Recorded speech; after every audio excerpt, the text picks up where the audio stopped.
How does art making impact the development of children and adolescents? And what are the implications for students in Flint? Many acknowledge that art is important to students and society. But how important is it? And why is it important? My name is Courtney Messler. I am an art education student at U of M Flint and an intern with the Urban Institute for Racial, Economic, and Environmental Justice. To learn more about the impacts of art making, I took a deep dive into the existing literature. Following this, I interviewed current professionals in the field of art education to learn if their firsthand experiences support the research. To begin my study, I investigated Lois Hetland's studio habits of mind. Hetland is a senior research affiliate at Harvard University's Project Zero. After researching how artists work within their discipline, Hetland developed 8 studio habits to explain the methods that artists typically employ. The habit engage and persist speaks to the way that every art project has an art problem that must be solved, and every art problem requires an artist's engagement. Once this happens, they are then able to persist, persevere, and problem solve. I would say, and we talked about this before, that ability to make a mistake, that ability to fail and try again, that perseverance, right? Perseverance is a big one. Just to keep going, don't quit, don't give up, keep trying and try again, try something new until it works out. And if it doesn't work out, a lot of times I tell my kids, pretend you meant to do that. Just turn it into something new or leave it there, paint over it. Just pretend it wasn't a mistake. It's just, it happened and you're just going to keep going with it. So yeah, perseverance is a big one. It's perseverance, but it's also problem solving in other ways. Like when students get an assignment from me, I'll say, I know you know how to create shapes or whatever, but what if your rules are you can only do it this way, or you can only use these tools, or you can't draw, you're just building or something. So it really makes them think about solving that problem in a different way. For me, thinking like an artist means, this goes back to problem solving. I'm really big on project-based learning. I think it's important to be able to see what's in front of you, take the information that's been given, and work around the parameters. In a study produced by the UChicago Consortium on School Research, researchers found that engagement with the arts developed several key social-emotional competencies in students. One of these competencies, self-management, can be developed through the studio habit, engage and persist. Self-management also encompasses the social-emotional competencies of discipline, self-regulation, metacognition, motivation, responsibility, perseverance, and grit. As students engage with art problems, try, fail, and persevere, they grow in self-management. I think failure is a really important part of not only the creative process, but of life. And, obviously it's a really scary thing, especially when the stakes are higher. But I think if you don't have the opportunity to try and fail, you become unwilling to even try because you're so scared of failing. So art, teaching perseverance, working through failure, problem solving, I think that is something that benefits anybody, even if they don't go into art or any other creative discipline. The fear that the kids have when they come in and I say, okay, I want you to do this. And this is me not even giving them like these super rigid parameters. Sometimes they're so scared even to get started sharing what they might want to do. And that is the problem. So we need to get past that before we can do anything else. So a big part of what I'm trying to do is instill that confidence first. Dr. Camille Farrington is a senior research associate at the University of Chicago. Through her research, Dr. Farrington has created a framework for explaining the key experiences required for human development. Many of these experiences overlap with Hetland's studio habits.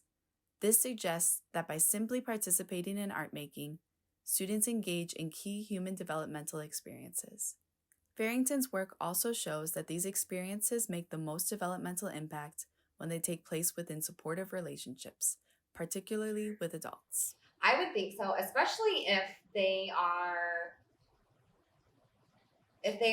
encouraged that they tried in the first place. If they have adults that are around them supporting them that just praise them for trying something new, trying something different, trying something for the first time, and then persevering and going at it some more. I think that would definitely help them as they get older. If they always have a support system like that encourages them to try new things and to try again. And it's okay if we fall down as long as you get back up and keep going. Art making also allows students to develop a sense of agency and even pride through the ownership of their work. In the U Chicago Consortium study, these traits are a part of the social emotional competency of self-expression. Sure, because when you are vulnerable and you have that level of risk and you do the thing and it works out, then like that moment is something that you can't compare. Even today, we were sewing a little boy that had never sewed before. And so I was showing him how it's almost like making a line with a pencil or with a paintbrush, but you're making your line with the thread. And he started to do it and then he started laughing hysterically. He was like, oh my gosh. And he's like, I can't wait to tell my granny she does this. But he like saw the thing happening in real time. Like that's what's so much different about art too, like making that thing, creating that thing, and then being able to have that object. So he was so excited to, you know, really see what he was creating. It was this thing that he wanted to have happen, and it was, you know, it was really awesome. But then building that confidence, of course, you know, doing that thing that you feel proud of and that you can show someone else and that they'll, you know, react to also, you know, and get that response and that feedback and stuff. Art making for children, especially the younger ones, it gives that real sense of I made something. Look at this. I made this with my own hands. I can do this. And it gives them a sense of agency, some kind of that ability to manipulate things and change them and make something new.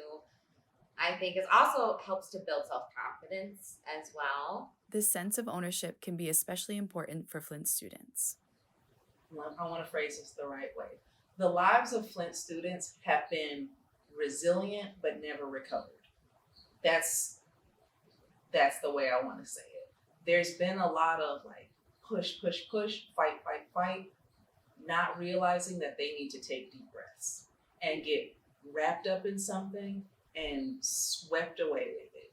And they don't always get the opportunity for that. And that's what I need to see in their lives. I need to see like them get raptured away in something that they love so much that they don't care how anybody else feels about it. It's theirs.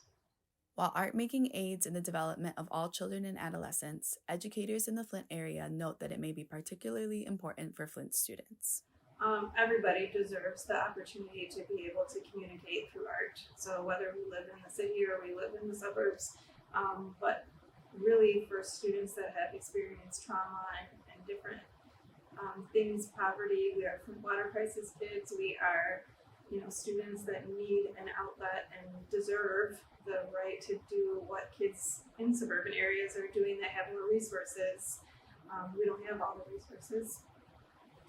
So it's important to be able to tell their stories, to express themselves, to experience all those materials and find what speaks to them, just like any other student. It's unfortunate that resources aren't handed out in a way that's equitable so that our kids are able to experience things that other kids experience. I just feel like, you know, on one level it's an equity issue. It's really interesting working in this county because you have some districts and some populations that have so much money, so many art supplies, so many different types of programming, and kids are kind of almost laissez-faire about it. They take it for granted. And then you have schools like Beecher High School. They have an art teacher now, by the way, but they didn't when I was there, like 2017, 2018. But there was absolutely nothing. So the contrast between those things is really extreme. And it's proven that the arts and music and theater do benefit students developmentally, and they do help facilitate other academic experiences. So when you sit there and you talk about, oh, well, we have to make sure, you know, like the test scores are this certain way, or we have to make sure that our literacy rates are up, those things help those things. When you deal with a community that's had so much trauma too, some of the things we talked about in terms of managing emotions, problem solving, perseverance, expression, they're more important to the city than anywhere else. And again, I'm going to go back to my first statement, which is if it's good enough for the kids in like Grand Blanc and Davison, Heartland, Not to call those communities out, they're full of great people, but if they're valued there and they see that their children need these things and thrive from these things, then why can't children in our city also benefit from them? We do live in Michigan. We do live in Flint. I mean, these are known zip code problems. You know what I mean? So we're trying to navigate like decades worth of being behind and just falling farther and farther behind. So I think art is a good way though to push them in a different direction. Instead of like it being like a straight trajectory for like academics, art is a really interesting way to kind of circumnavigate things so they can get ahead in their own way. Ultimately, the need to create is one that dwells within all of us. Express is another of Hetland's studio habits. This habit requires the artist to convey meaning through their work, whether the meaning be about an emotion, an idea, or something completely personal to the artist. But also the need to do that. Like we just have that need within us to build something, draw something, paint something, write something, perform something, you know. And I think it's just that ability to create, to make a mark on a piece of paper, to make something from scratch all by themselves, to create something. So for a majority of it, it's all positive. Overall, many art educators find the positives of art making and its impacts on children and adolescents far outweigh any possible negatives. I might be biased, but I can't think of any negative things. When you teach children how to express themselves, sometimes you'll get things that you don't expect, or even things that make you a little bit uncomfortable. But I think the fact that they can express that in some way is important, and if that's an inappropriate way to express that, then that's a conversation you have. But when you bottle things up inside of you and you don't have any sort of outlet to let that out, whether it's visually or if it's, communicating verbally, like, that's not good for anybody. So like I said, I might be biased, but I don't think that anything negative can come of that. I think it's all positive. And any sort of like conversations or unexpected things or obstacles just require a conversation with either a student or a parent. Honestly, as stressful as teaching can be, as much prep work as working with elementary kids can be, a majority of the actual in-classroom, a majority of the interactions I have in the classroom are positive. With the many ways that art making benefits the development of children and adolescents, it is so important that we find a more equitable approach to art education. A child in Flint deserves the same access to art as any other child. Flint students deserve the opportunity to discover, develop, and find the artist within. And every once in a while, especially with little kids, I'll hear that they're in the middle of working and I'll hear someone just yell out, "This is the best day of my life." And that's amazing too. I'm like, yes, I love it. Yes, thank you so much. I'm so glad this is the best day of your life. I love that.